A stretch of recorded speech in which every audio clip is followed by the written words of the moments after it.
Señorita, que la señorita perdone a su vieja sirvienta Clemence. Sé que ha pasado mucho tiempo. Yo estuve al servicio de sus padres hasta sus 12 años, y aunque he leído en el Fígaro que ahora es usted una señora casada y con hijos, para mí siempre será la señorita Monique. He dudado mucho, créame, antes de atreverme a escribir. Las cosas que debo decir son tan graves y afectan tanto a la familia que más valdría decirlas en viva voz. Pero la vida es la vida. Señorita, usted vive lejos y yo estoy en el hospital. Deben operarme dentro de pocos días de un tumor maligno del que, lo sé bien, no me recuperaré. Tenía mis ahorros, mi casita en las Landas. Siempre pensé trabajar hasta los 55 y vivir luego tranquila. Pero como se dice, el hombre propone y Dios dispone. Y comprendiendo que para mí solo es una cuestión de días, me he decidido a contar todo por escrito. Usted era tan joven en el momento del terrible acontecimiento que es para preguntarse lo que sabe y lo que ignora. Los amos creen que el servicio no ve, que no oímos nada. Creen que somos máquinas, pero si salta a la vista, nos interesamos por la gente a cuyo lado nos ganamos el pan. Y lo que yo vi, lo que yo sé. Quizá usted piense que los muertos están bien muertos y que no vale la pena remover viejas historias, pero yo no tendré la conciencia tranquila si me llevo este secreto a la tumba. Son asuntos de familia, sí, pero antes de mi muerte necesito que usted sepa la verdad. Tenga, se lo ruego, señorita Monique, la paciencia de leer esta carta hasta el final.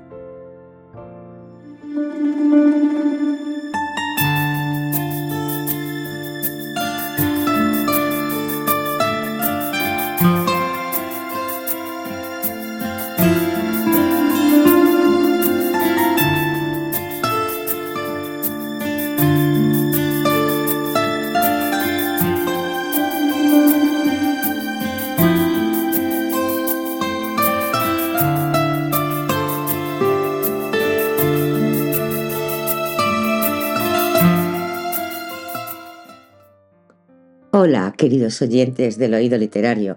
Después de compartir tantas horas de narración, sé que hay algo que siempre me pregunto y estoy segura que también te preguntas tú.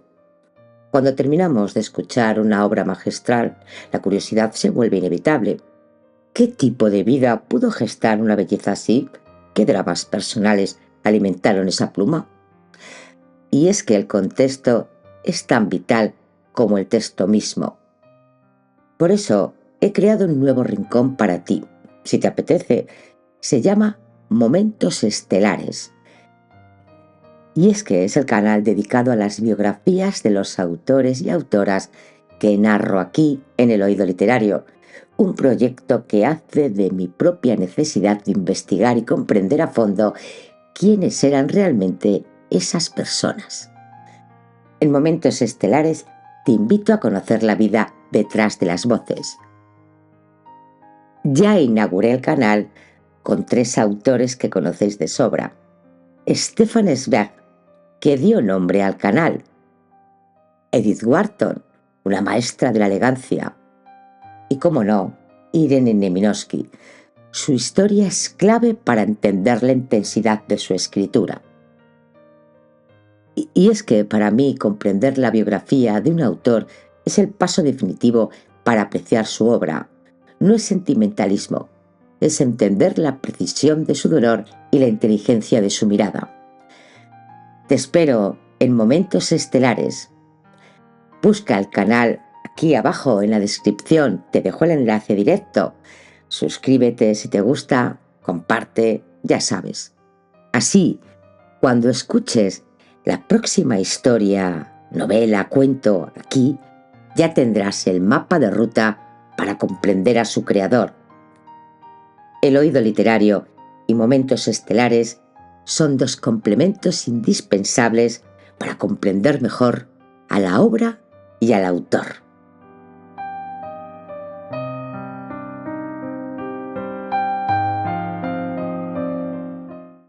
La mujer de Don Juan, de Irene Neminovsky, narrado por Mónica, para el oído literario.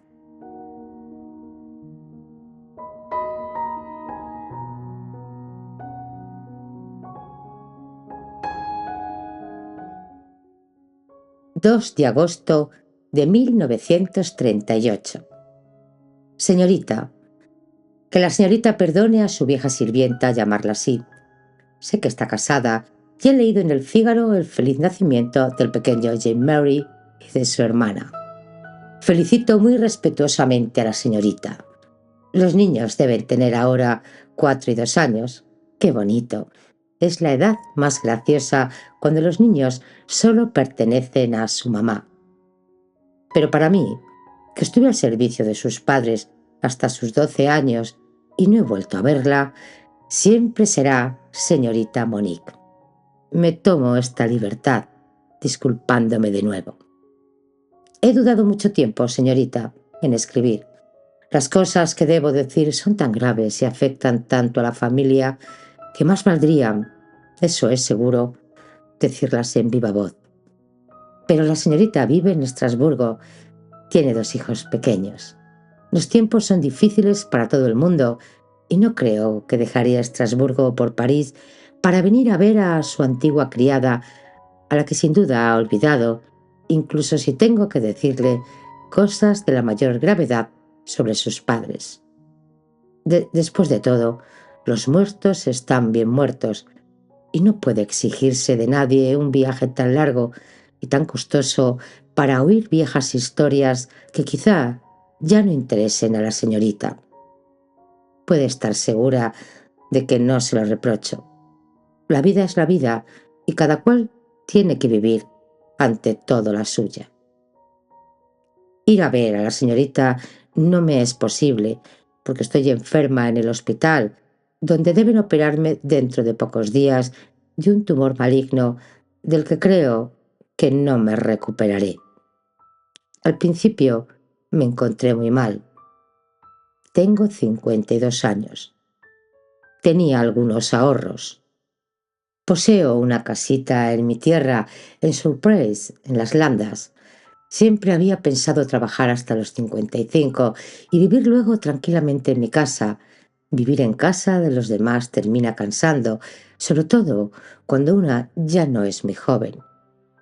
Pero como se dice, el hombre propone y Dios dispone, y es muy cierto. Comprendiendo que para mí solo es una cuestión de días, me he decidido a contar todo por escrito. La señorita hará con esto lo que quiera. Son asuntos de familia.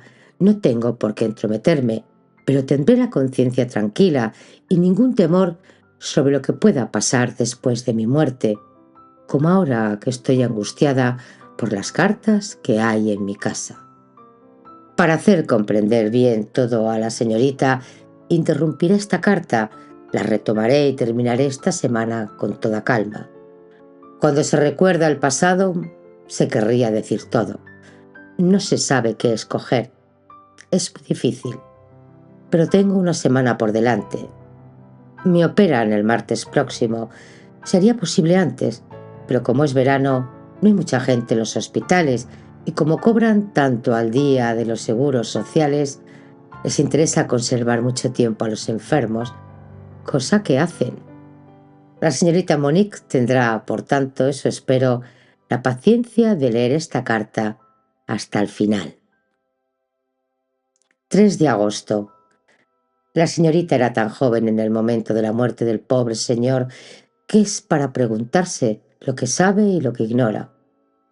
Entré en la familia cuando aún vivían en la avenida Hodge. La señorita Monique tenía 6 años, el señor Robert 2 y el señor René todavía no andaba. El señor era muy apuesto, Tan apuesto que los retratos que la señorita tiene no consiguen, desde luego, dar una idea. Como después del acontecimiento, la señorita y sus hermanos fueron criados los tres en la familia de la señora, pienso que por la conducta del señor sabe todo lo que es posible saber. La señora condesa, la abuela de la señorita, no era tierna con su yerno. Es comprensible en cierto sentido.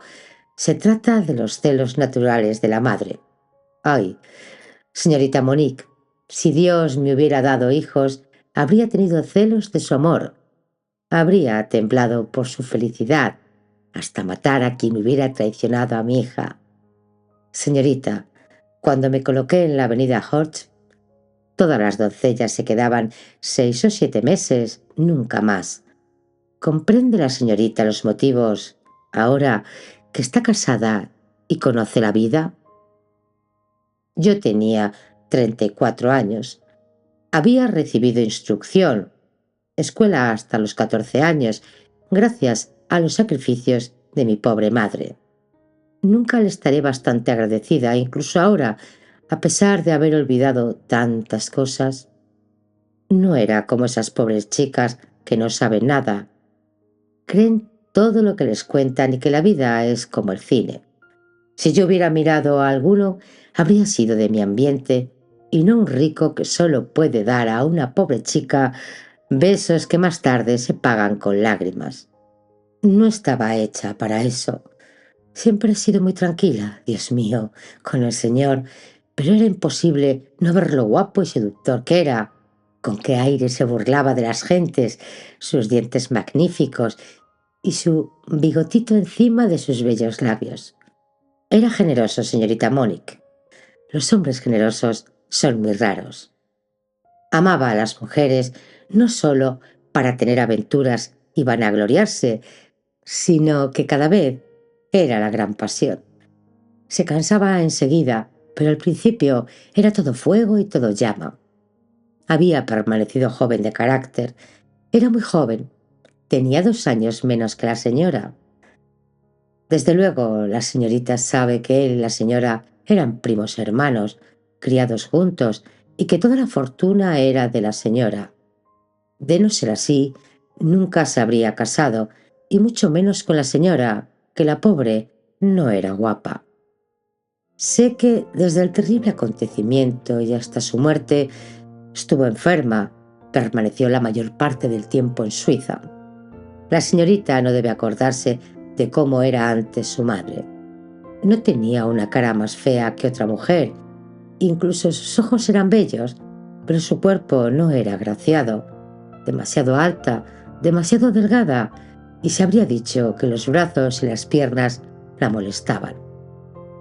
Caminaba zancada sobre sus talones planos como un hombre. No tenía seguridad ni desenvoltura. No era astuta ni coqueta. La señora condesa la reñía, incluso a su edad, como a una niña. Le decía que era fea y torpe. Había debido atormentarla mucho cuando era una muchacha. A la señora condesa, que había sido guapa en su juventud, le ofendía que su hija se le pareciese tan poco y se preocupaba por ella. En efecto, señorita Monique, una mujer debe ser bonita para ser feliz. La señora sabía que no era guapa, la pobre, y eso le desesperaba. Pero como también era muy inteligente, había comprendido que había que tener un tipo en la vida y que un tipo no podía ser el de la mujercita, el de la muñeca. Era muy seria, muy instruida, hacía mucha música y en sociedad y también en su familia, que siempre es más severa que la sociedad, todos la estimaban. Se decía, es una santa, y soportaba las calaveradas del Señor como las mujeres del pasado, cuando hoy en día es inmediatamente el divorcio. Yo me voy por mi lado, tú por el tuyo, y tanto peor para los hijos. La señora fingía no ver nada, y era muy prudente. Se decía porque amaba a su marido. De ese amor no dudaba nadie. Todas las mujeres corrían detrás del Señor. Cuando las abandonaba, enloquecía más por él. ¿Sabe la señorita cómo son las mujeres? Era muy natural, se decía, adorar a un marido guapo y amado como aquel. Era amable con ella, la hacía desgraciada por sus aventuras. Eso es algo obvio, pero por lo demás era siempre muy cortés y respetuoso. Pues claro, como usted quiera, Nicole. Tiene usted razón, Nicole. Nunca le hablaba de otro modo, al menos ante los demás, y varias veces le oí decir a la señorita y a sus hermanitos: «Quered mucho a vuestra mamá, hijos míos. Tenéis la mejor madre del mundo. Hay que obedecerla y contentarla en todo». Sus preciosos ojos brillaban como si se burlara de lo que decía, pero creo que mi propia mirada era así, independiente de su voluntad, una mirada acariciadora y maliciosa, pero lo que decía lo decía desde el fondo del corazón. Respetaba mucho a su mujer. No puede decirse que con los niños fuera malo. No se ocupaba mucho de ellos, pero cuando estaban enfermos lo vi siempre muy atormentado. No sabía ni jugar con los niños ni hablarles. Un beso, un terrón de azúcar empapado en su café cuando desayunaba en casa, no se le debía pedir más. Los niños lo aburrían, para decir la verdad. Por más que digan, son raros los hombres que aman a los niños. Es la carne y la sangre de la madre, pero ellos...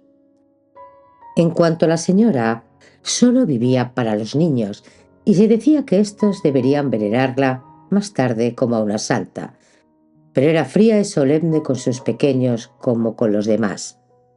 No era culpa suya, era tímida y temía las burlas, pero puede decirse que usted no tuvo una infancia muy feliz. Quizá por eso yo amaba a la señorita, que era afectuosa y sensata como una pequeña mujer. 5 de agosto. Señorita, no escribí ayer porque estaba muy fatigada y sobre todo porque llego a una época muy dura para la señorita. Tengo miedo de apenarla hablándole y sin embargo es preciso para hacer comprender a la señorita lo que pasó. Le pido perdón desde el fondo del corazón si la apeno. Hará justo 12 años en este otoño. Había empezado por una intriga con la señora baronesa de Beers. Ese verano vi en el Fígaro que ella había perdido un hijo de 20 años en un accidente de aviación. Leí en el Fígaro las informaciones mundanas y los anuncios de sirvientes para no perder de vista a los que conocía en mi juventud. En cierto sentido es agradable seguir a la gente en la vida, pero qué corta es, señorita Monique. Resulta espantoso leer que una pequeña, a la que se ha conocido como pinche de cocina, busca colocarse de cocinera pastelera con su hija, doncella. Eso te hace tocar con la mano lo breve que es el camino. En la juventud nunca se piensa en ello y desde luego es mejor así. Respecto a la señora baronesa, casi resulta imposible creer que perdió un hijo que ya tenía 20 años. Creo estar viéndola. Cómo sabía vestirse esa mujer. Recuerdo una noche en casa, la señora baronesa había venido a cenar. Yo ayudaba al mayordomo a pasar los cócteles y la vi bien.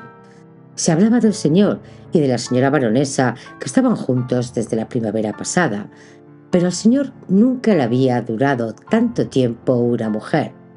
Por eso los observé bien. Dios mío, qué bella era esa mujer. Llevaba un vestido rojo sin escote y modesto por delante, y por detrás la espalda desnuda.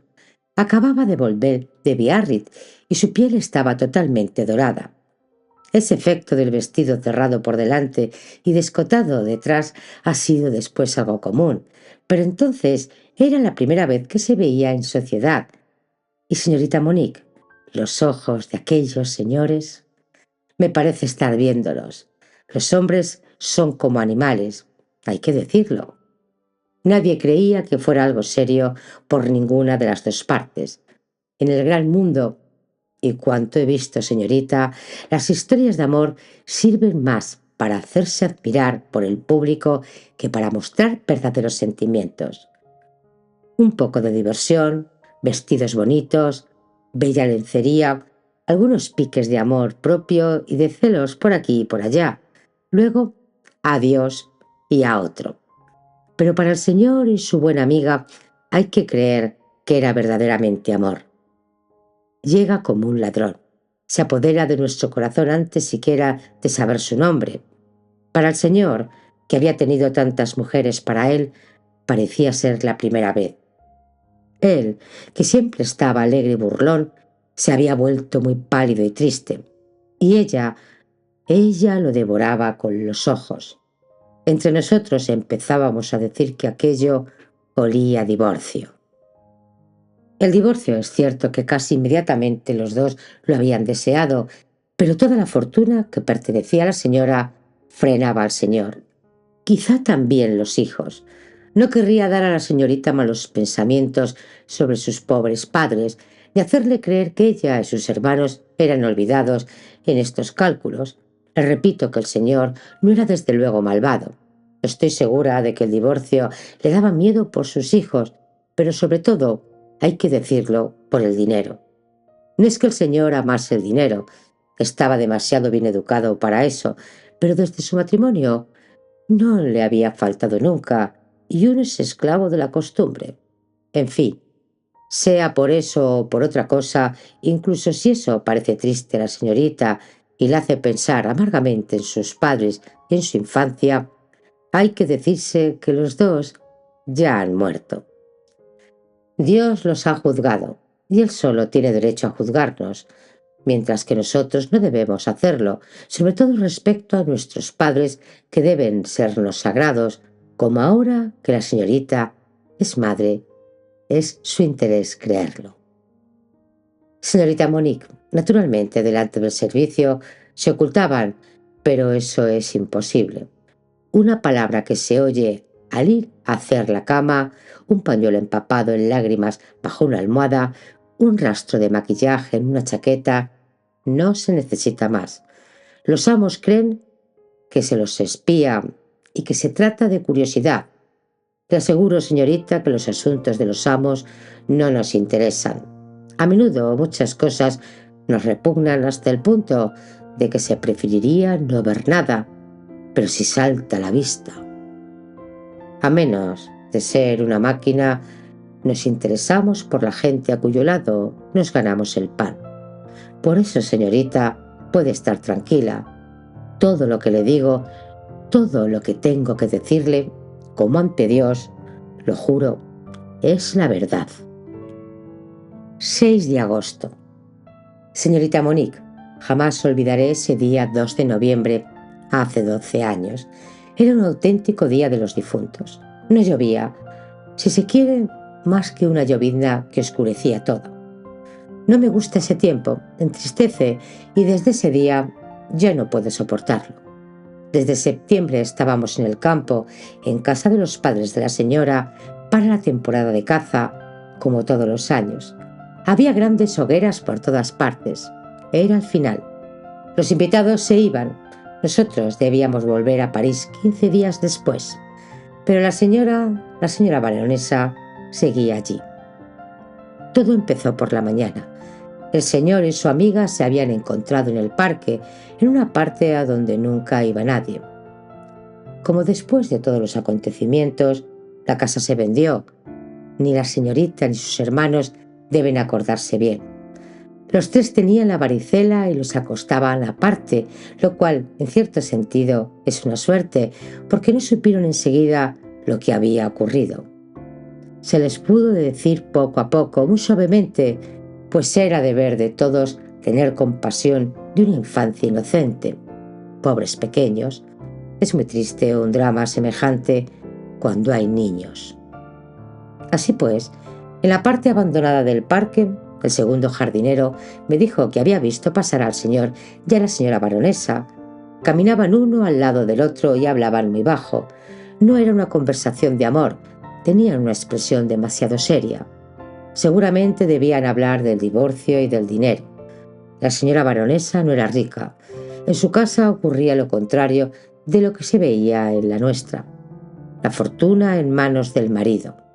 Sin embargo, estaba dispuesta a seguir al señor, lo que permite comprender que estaba loca por él.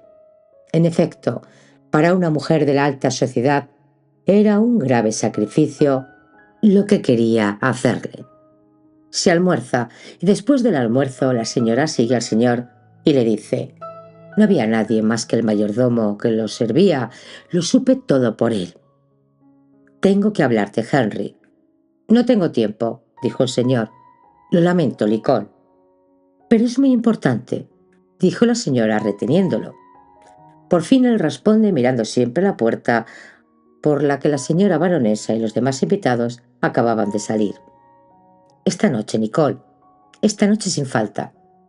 La señora insiste. El señor dice que ha pedido el auto, que tiene prisa, que tiene que hacer un encargo en Leblanc, a 18 kilómetros del castillo. Iré con usted, dice la señora. La señora sube. Todo el mundo ve que parece trastornada. El mayordomo dice luego que seguramente había visto el paseo de la mañana, que era eso lo que la atormentaba. Yo no digo nada. La señora sube, pues, a su habitación. Me llama para que le dé su abrigo. Le llevo un buen abrigo de vicuña. Seguía lloviendo y estaba muy oscuro. Le ayudo a vestirse. Se pone en la cabeza un sombrerito de fieltro violeta. Todavía estoy viéndola. Delante del espejo temblaba tanto que no conseguía ponerse el sombrero. Coge algo del cajón del tocador. Se me ocurre una idea. Voy a ver si el revólver, que siempre estaba en el despacho del señor en el castillo, sigue ahí. No. Tuve como una corazonada. Bajo a la antecocina. Acabábamos de sentarnos a la mesa. Éramos 16, todo el personal de servicio, contando el de los invitados. Me dicen que estoy pálida como muerta. No respondo nada. Me obligo a comer. Después me he hecho muchos reproches. El coche todavía no se había ido. Se habría podido prevenir al señor, pero yo no sabía qué hacer. Si solo hubiéramos estado las gentes del castillo, habría contado lo que había creído ver y pedido consejo, pero en la mesa estaba la doncella de la señora baronesa y 4 chóferes que no eran de la casa. Las cosas de la familia son sagradas, forman parte del honor de la familia y hay que dar 7 vueltas en la boca a la lengua antes de hablar. En última instancia, si obré mal o tontamente, no fue con mala intención. Dios que lee en los corazones lo sabe, sobre todo en los últimos días, como aquellos a los que por desgracia he llegado.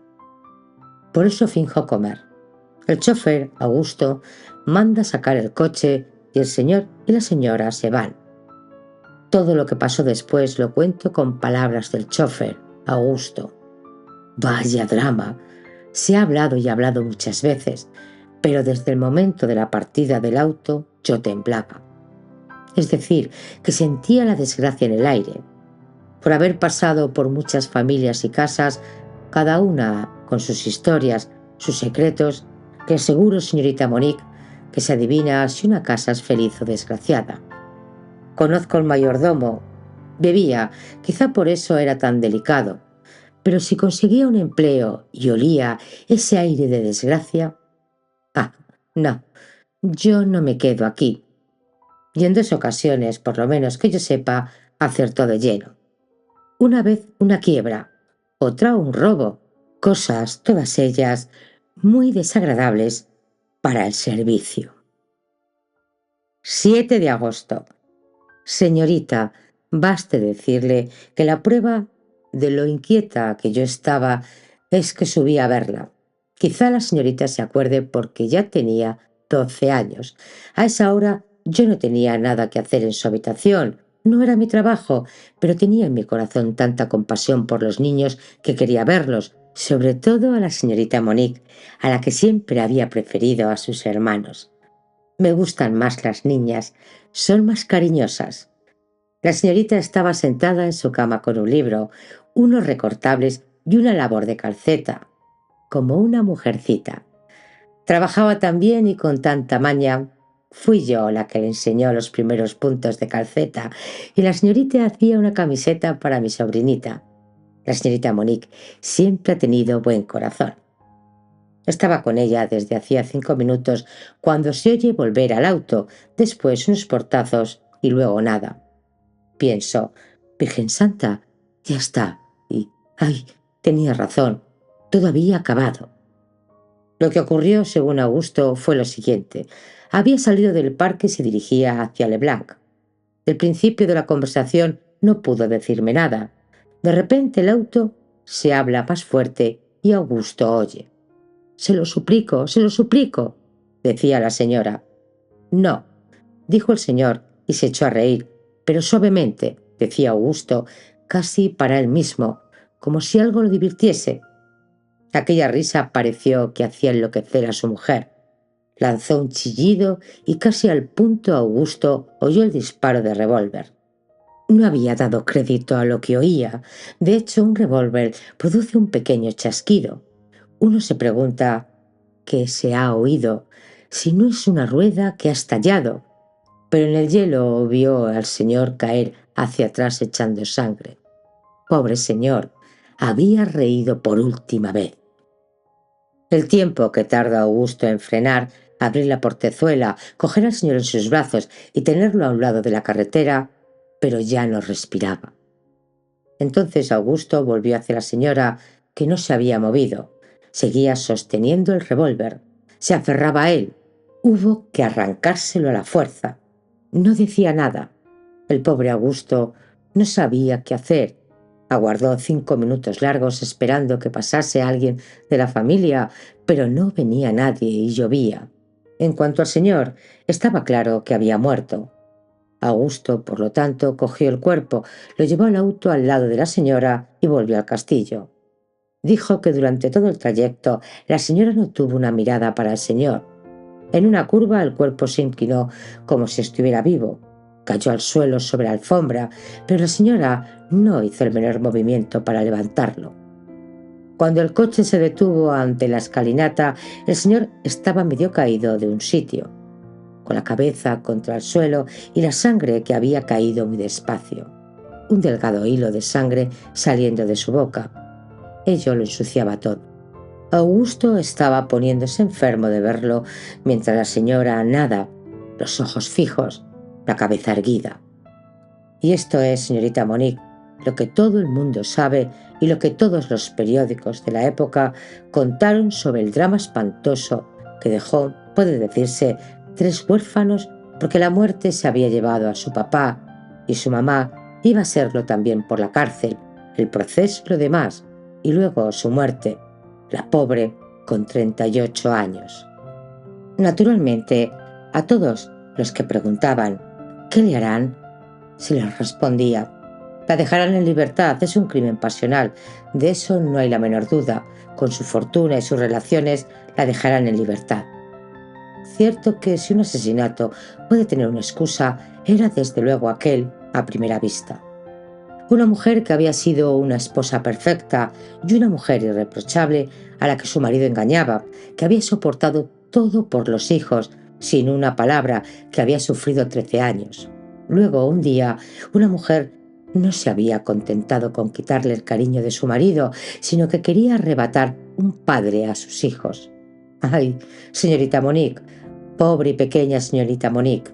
Nunca se había hablado tanto de ustedes 3. Sus retratos en todos los periódicos y el de la señora estrechándolos en sus brazos y la señora que lloraba en la cárcel por sus pobres hijos. Finalmente, el día del proceso, el abogado demostró con toda claridad que ese día la señora había enloquecido con la idea de que su marido no amaba ya a su familia y que quería abandonarla, y que después de haber soportado todo ella misma no podía tolerar ese último golpe. Era un gran abogado. La familia no había escatimado nada.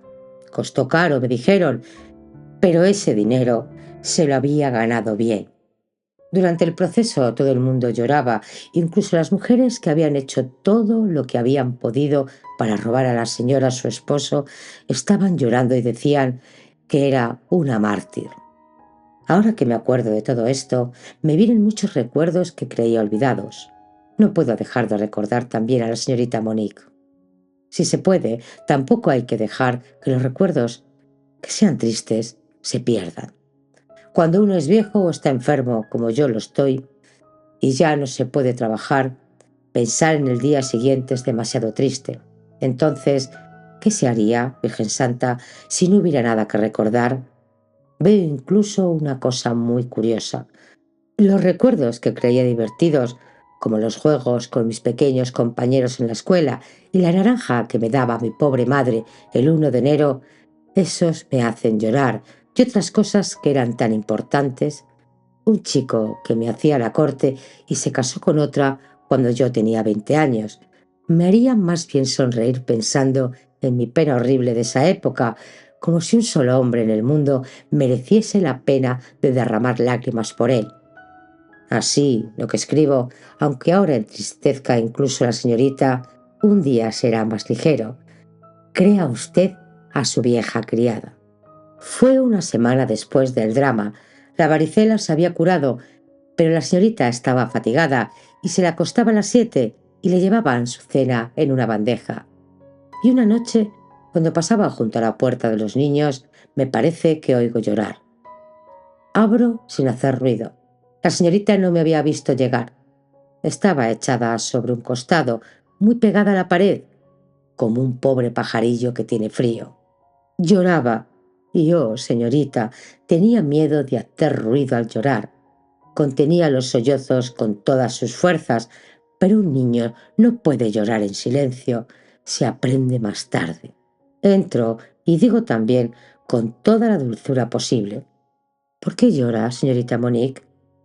De lo que había pasado los niños no podían saber nada. Se les había ocultado todo, incluso la muerte del señor. Aún no salían de casa y no importaba si no llevaban ropas de luto. Siempre había tiempo. Se había dicho que el señor y la señora estaban de viaje, lo cual era muy fácil, ya que la señora estaba encarcelada, como es lógico, y el cuerpo del señor había sido llevado a París, donde lo habían enterrado la antevíspera. Estoy totalmente segura de que nada, ni una palabra, podía llegar hasta la parte de la casa en la que los 3 niños vivían con la nurse, que era muy amable para ser inglesa, con sus pequeñas cosas y sus juguetes. Y sin embargo, esa noche comprendí que todo había sido adivinado. La señorita seguía sin responder. Hacía un esfuerzo terrible para dejar de llorar, pero en vano. Me acerco todavía más, muy despacio. ¿Se encuentra mal, señorita Monique? ¿Quiere una taza de tila con mucho azúcar? Me miraba tan tristemente la señorita y hacía no con la cabeza.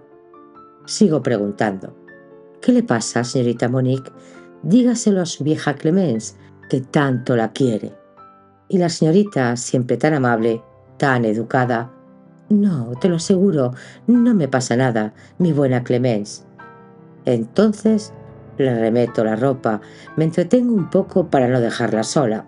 La señorita me seguía con la mirada, pero demasiado orgullosa para preguntar algo. Digo: ¿quiere que me quede con usted hasta que suba la Miss? Había ido a cenar. La señorita me mira una vez más sin sonreír, pero con la cara como iluminada y muy bajito. Sí, gracias. Tú sí que eres amable. Entonces le cojo la mano y me quedo así, sentada en una sillita junto a la cama. Trato de contar tonterías para hacer reír a la señorita Monique, pero la pobre pequeña no tenía ganas de reír. Pregunta: cuéntame lo que hacías cuando eras pequeña. Háblame de tu papá y de tu mamá. Empiezo a contar para entretener a la señorita, pero poco a poco yo misma tuve ganas de llorar. Todos estábamos muy nerviosos después del drama, y además nadie se interesaba nunca en los sirvientes. Nadie se pregunta si son felices o desgraciados, ni siquiera de dónde vienen, ni en su casa ni en sus padres, creyendo que perdemos nuestro pasado el día en que entramos al servicio de otros. La señorita está más tranquila. Oigo a la Miss que sube. Voy a irme. Ya en el umbral de la puerta Tú no te marcharás nunca, ¿verdad, Clemence? Entonces comprendí perfectamente que la señorita lo había adivinado todo y se aferraba a lo que quedaba. Pobre pequeña, toda su infancia. Claro, no me marcharé nunca. Me marché 2 meses después. Fue 4 meses antes del proceso. No quería irme por los niños, pero soportar a la señora condesa, que ahora se había hecho cargo de las riendas de todo, y yo pensaba que sería todavía peor cuando la señora volviese, era superior a mis fuerzas. Con la señora condesa tenía que servir a la mesa, y la señorita sabe que ese no es mi cometido. Soy primera doncella costurera. Me ofrecían un puesto en la calle Dubac, que me hacía cambiar de barrio y me acercaba así a una amiga, cocinera en ese mismo barrio. Salíamos juntas todos los domingos. Me iba bien. Eso me evitaba el precio de los transportes para vernos. El puesto era agradable. Lo acepté. Me quedé en él 5 años y fui muy feliz. Pero dejar a la señorita Monique me desgarraba el corazón. Al final lo hice. Llega el día del proceso. Yo estaba desquiciada por la razón que la señorita sabrá ahora mismo. Yo era testigo, pero sin gran cosa que decir. Quieren hacerme declarar que la señora solo había vivido para sus hijos. Comprendía que el abogado trataba de impresionar al jurado y dije: la señora era una madre excelente. Aunque ya no esté al servicio de la señora, espero que se la devuelva pronto a sus pobres hijitos y a su casa que la necesita. Pero dejé todo en orden antes de irme. Su habitación e incluso sus cajones. La señora puede estar muy tranquila. Sabía que se reirían de mí. Dios mío, cómo se ríen los que no comprenden, y nadie, por suerte, podía comprender salvo la señora. Ella sí que lo captó enseguida. Se levantó y, pálida como era, se volvió más pálida todavía y se derrumbó lanzando un chillido. En cierto sentido, nada podía ser mejor para ella que ese chillido seguido de un largo desmayo. Causó una excelente impresión sobre el jurado. Entre el público murmuraban: «Pobre mujer, ¿cuánto ha debido sufrir?». No repetiré lo que el abogado dijo, ni lo que la señorita pudo leer en todos los periódicos de la época si siente curiosidad. Todo lo que se pudo decir sobre el señor, las mujeres, las amigas de la señora, las doncellas, las mujerzuelas y lo demás. Había mucho de verdad, sin duda. Creo también que muchas mentiras. Pero el abogado tenía razón. El señor estaba muerto y eso no le daba ni frío ni calor. Sin contar con que un hombre puede tener todas las mujeres que quiera. Eso no lo deshonra lo más mínimo. Al contrario, el abogado tenía razón cuando únicamente pensaba en salvar del deshonor y de la condena a la que quedaba. En fin, se le pagaba para eso. Tenía que hacer su trabajo. Lo hizo a conciencia y supuso la absolución, como todo el mundo pensaba. 8 de agosto. Hoy espero terminar mi carta, señorita, pero lo que me queda por decir es mucho más duro. 1 año antes del drama había empezado a ver que la señora cambiaba. Era la manera de vestirse, era un paso más ligero, y en su rostro, en sus palabras, una expresión de esperanza. Con razón se dice: lo que la mujer quiere Dios, lo quiere. Sin duda ella quería, como nunca hasta entonces, ser guapa, y casi lo había conseguido. Antes se vestía de manera correcta, severa, con miedo, podría decirse, a que se fijaran en ella. De repente, bonitos vestidos y fina ropa interior. Otro día, un peinado nuevo. Yo pensaba que quería recuperar a su marido. La ayudaba lo mejor que podía. Una camarera costurera puede hacer mucho, señorita, por la belleza de una dama, y antes me había permitido a veces darle consejos. Cuando era joven, estuve al servicio de una mujer mantenida y conocía las recetas de belleza y todo lo que se necesitaba para realzar el color de su tez y su físico.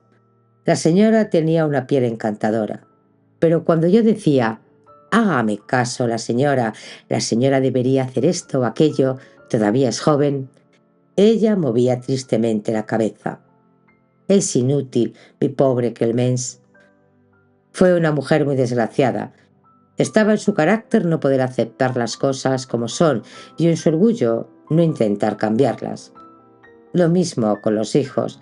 Trataba de consolarse con sus pequeños, de no tener el amor de los hombres, y sintiendo que eso no la consolaba bastante, la tomaba con sus hijos inocentes. Nunca le parecían bastante guapos, ni bastante sanos, ni bastante valientes para resarcirla de todo lo que perdía. Señorita Monique, un día la señora había tenido una escena con el señor. Él había salido y ella se había quedado sola en el saloncito. Y llega el secretario del señor, el señor John Picaud. Entra en la sala. Lo que entre ellos pasó ese día, señorita, nadie lo ha contado, como la señorita puede suponer, y yo no vi nada, pero de todos modos es raro que después de entrar a las 3 no haya salido hasta las 5. Cuando se marchó, la señora me llamó y me ordenó arreglar la sala. Bajo los cojines de la poltrona encontré el pañuelo de la señora empapado en lágrimas. Cierto que lloraba cuando entró el señor Picaud. Lo que él dijo o hizo para consolarla nadie lo sabrá jamás, porque la muerte llegó para ella y el señor Picaud nunca se jactará de ello ahora que está casado y es rico, según me han dicho. Quería decir a la señorita que no crea de todo esto que su mamá merece ser culpada. Saberse tan sola la empujaba hacia el señor Picaud, pero había dirigido su cariño hacia la persona equivocada. Pienso que si la señorita ha visto a ese señor en su infancia, recordará que era delgado, de pequeña estatura y aspecto de un zorro, pelirrojo, con las orejas puntiagudas y toda la cara insulsa, colorada y viva como el hocico de un zorro. El señor tenía para su mujer intereses considerables y el señor Picaud se ocupaba de todo. Se ocupaba incluso demasiado bien, como la señorita va a verlo. Ahora, en cuanto el señor se daba la vuelta, teníamos en la casa al señor Picaud. Pero esto no duró siquiera mucho tiempo. La señora estaba siempre fuera y volvía feliz y alegre. Nadie supo nada, porque parecía demasiado extraordinario realmente que una dama como ella, casada con un hombre tan apuesto, un don Juan, prefiriese a un joven sin belleza alguna e insignificante. Las mujeres se habrían dejado cortar en trocitos por estar una hora junto con un amante como el señor y hubieran aceptado cualquier desaire, dándole encima las gracias por una hora de amor, mientras que su mujer, por más que digan, señorita, que las mujeres son raras. Debo añadir también que la señora no estaba en absoluto abandonada por el señor, como se dijo en el proceso. El señor no olvidó nunca lo que un hombre debe a la que es su mujer ante Dios. Es para decir a la señorita que tenía sus lados buenos. Pero era demasiado bello, demasiado interesante comparado con la señora. Solo tenían ojos para él, y como resultado, nada de lo que hacía podía permanecer oculto. En la casa era como un sol. Solo se le veía a él. Se hablaba de cada uno de sus movimientos, pero lo que se tramaba en la sombra pasaba desapercibido. La mañana del 2 de noviembre, unos testigos demostraron que estaba en el parque con la señora baronesa. Se creían totalmente solos, pero apareció gente dispuesta a repetir o inventar lo que se habían murmurado al oído, sus palabras de amor y sus miradas, pero lo que hacía la señora esa mañana nadie en el mundo lo supo, porque eso no interesaba a nadie. La mañana del 2 de noviembre la señora se levantó antes que de costumbre. Fue a la ventana, se quedó largo rato al acecho, sin duda para ver irse al señor. Se había vestido para salir. Me dijo: «Me voy, Clemence, volveré a las 11, me duele la cabeza». Todo el mundo la vio salir y a nadie le pareció extraño que con el tiempo horrible del que he hablado la señora se fuera tranquilamente de paseo, cuando todos habían sonreído viendo al señor ir arriba y abajo por la terraza, a pesar de la lluvia, y echar a correr de repente al ver el abrigo azul de su amiga pasar bajo los árboles. Siempre era así. El señor decía que no cenaría. Pensaban, va a divertirse. La señora salía a las 2 y no se la volvía a ver hasta las 8. Parecía natural que se hubiera entretenido en el dentista. En cierto sentido, era una suerte para ella. La señora ha salido, pero no va muy lejos. Ya la había seguido varias veces. Cruza el parque, entra en el pequeño pabellón junto al invernadero donde los niños guardaban los juguetes. ¿Se acuerda, señorita Monique? Nadie iba allí nunca, salvo los niños, y naturalmente se sabía que los 3 estaban enfermos. La veo entrar y 10 minutos después el señor Picaud. Entré despacio en el invernadero desde donde se oía todo. Digo la verdad como ante Dios, señorita. El señor Picaud repetía como enloquecido: «Sálveme, Nicole, sálveme». No repetiré palabra por palabra lo que decían, porque han pasado 12 años desde que oí a esa pobre desgraciada víctima de su pasión o de su orgullo, y a ese hombre deshonesto. Recuerdo el sentido de las palabras, pero no las palabras mismas. De todos modos comprendí bien de qué se trataba. El señor Picaud había cometido irregularidades en las escrituras del señor para conseguir dinero. Jugaba a la bolsa. La señora había pagado varias veces la diferencia. La última era demasiado grande. No se había atrevido a confesarlo. El señor, que se había dado cuenta, iba a despedirlo y a denunciarlo. «¿Qué quiere que haga?», dijo por fin ella. Él responde: «Usted tiene pruebas de su infidelidad. Ofrézcale su silencio a cambio del suyo. Debe aceptar». «Aceptará», dijo ella tras un instante de silencio y un tono. «Ah, si el jurado, los abogados, el presidente y el público hubieran podido oír ese tono cuando hablaban del amor que la señora tenía por el señor». Lo detestaba, señorita Monique. Yo lo había pensado a menudo, pero en ese momento estuve segura. Ahora la señorita comprende lo que debió pasar en el auto. Los 2 quisieron ser el más astuto, la señora ofreciéndole el silencio si no destruía al señor Picaud, y el señor, comprendiendo que la tenía pillada y que podría fijar todas sus condiciones para el divorcio. El señor se negó, y como sobre todo era hombre muy vivo y burlón, al pensar que su mujer, de mayor edad, fea y abandonada por él, tenía una historia de ese tipo, no pudo dejar de reír. Pero no habrá reído mucho tiempo. Esa risa debió de volver loca a la pobre mujer. No puedo dejar de compadecerla. Creo que a una mujer se le puede hacer todo: engañarla, pegarle y abandonarla, pero donde un hombre perdonará una burla, una mujer nunca. Naturalmente, es posible burlarse de una mujer por su ignorancia o por la forma de vestirse y cómo organiza su vida, burlarse de su trabajo cuanto se quiera, pero nunca de su cuerpo, de su cara o de su manera de besar o de amar. Siempre he pensado, señorita, que ella había sentido burla en los modales que el señor tenía con ella, quizá incluso antes de su matrimonio. Quizá cuando los 2 eran niños, él tan apuesto, mimado por todos, gracioso, brillante, y ella tan insignificante y torpe.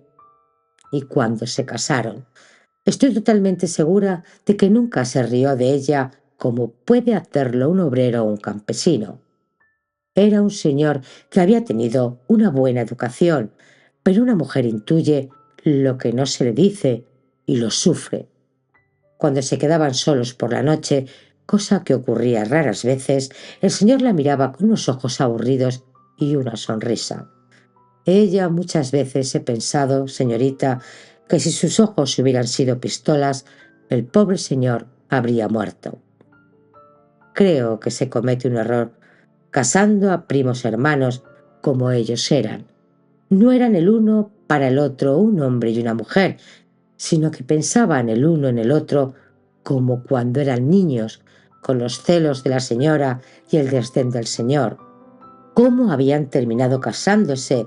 ¿Por qué? ¿Y qué había podido empujarlos a una cosa tan seria que a veces supone la felicidad como deseo para la señorita Monique?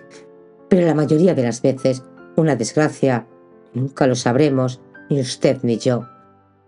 Sin duda, para el señor, el dinero, y para la señora, la vanidad ante sus amigas de conseguir por fin al guapo primo y de conservarlo.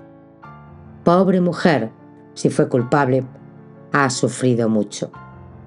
Señorita, cuando ocurrió la desgracia, comprendí que si se ignoraba todo de la señora, sería absuelta, pero con una historia como la que realmente había ocurrido, corría un gran riesgo si alguna vez se descubría. Todas aquellas damas que lloraban por ella y la llamaban mártir, la habrían desgarrado a dentelladas como las perras que las mujeres son a menudo una para otra. En el armario de la señora, bajo los aderezos del crespón de china rosa, había un fajo de cartas del señor Picaud. Esas cartas, antes incluso de bajar a ver el cuerpo del señor, las cogí y las escondí. Mi primera idea era preguntar a la señora qué había que hacer, pero los médicos, la policía, la familia me impedían acercarme. Quise guardarlas para después del proceso. En esas cartas se podía leer todo, los asuntos de dinero y de amor. Las escondí en una maleta bien al fondo. La tarde del juicio y de la absolución pensaba que la señora volvería a su casa y que yo iría a verla un día u otro, cuando se hubiera recuperado un poco. Pero resulta que cayó enferma y la señora condesa la llevó a Suiza, donde estuvo 3 meses antes de morir. En cuanto al señor Picaud, se casó casi de inmediato. La pobre señora nunca tuvo suerte. ¿Qué hacer, señorita? Yo seguía esperando. Después de todo, las cartas estaban a salvo en mi casa.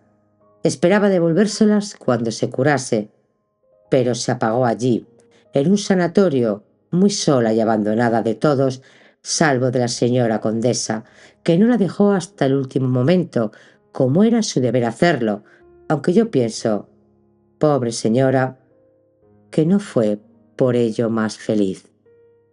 Cuando me enteré de su muerte no supe qué hacer. Mi primera idea fue romperlas y después no me atreví. En última instancia, no me pertenecen. Una cosa es obrar como hice para hacer un favor y otra tomar semejante responsabilidad. Si alguna vez pensaba uno de sus hijos necesita dinero, quién sabe lo que puede pasar. Aquí está la prueba de que la señora dio cerca de 100.000 francos a ese señor Picaud, que tan rico es ahora. Todo esto es muy delicado. Me habría muerto si hubiera podido pensar que he privado de un céntimo a uno de los hijos, yo que tanto los quería y que nunca he privado a nadie de un céntimo. Dios lo sabe, Dios lo ve.